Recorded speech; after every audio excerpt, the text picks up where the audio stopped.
How to use formulas and functions in numbers on Mac. Do you use numbers on your Mac for tracking, logging, manipulating, and analyzing data? Whether you know it or not, the application offers some built-in tools to help you handle your data better. You can put away the calculator and stop spending hours doing things manually. We're here to show you how to use formulas and functions in numbers to make your data easier to work with. Before jumping into inserting formulas and functions in numbers, it's important to familiarize yourself with the formula editor.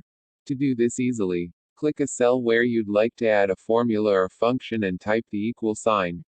This is all it takes to open the editor. You can also click Insert Greater Than New Formula from the toolbar, which will also open the functions browser, which we'll discuss later.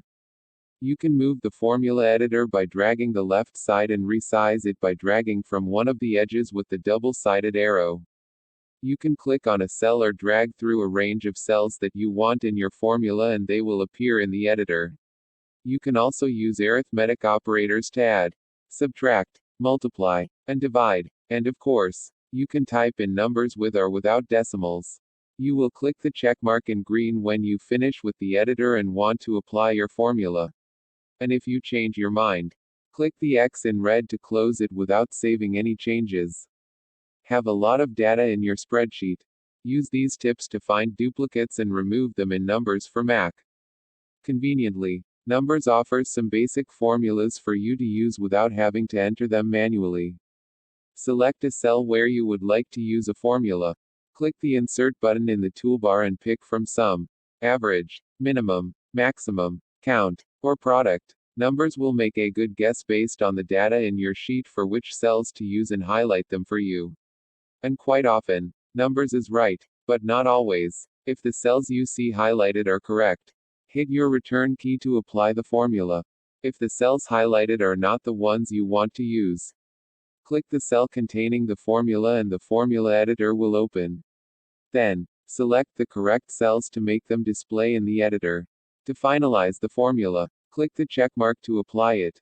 If the basic formulas or functions we've mentioned so far just aren't enough for what you'd like to do, we have some other useful ways to work with your data.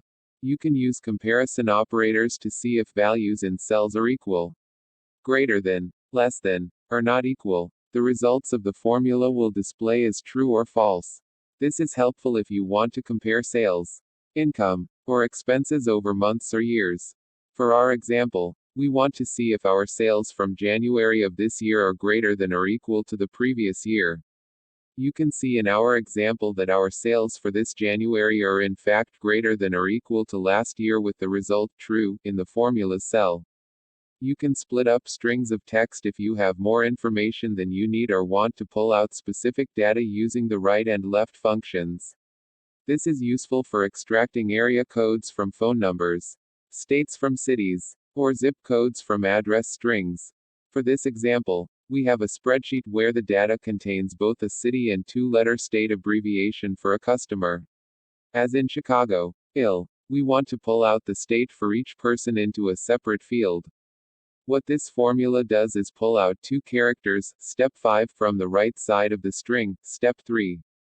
By applying this formula to our column, we can now see just the state's abbreviation for each customer. If the data in your spreadsheet comes from a database, it may not always be formatted the way you need it.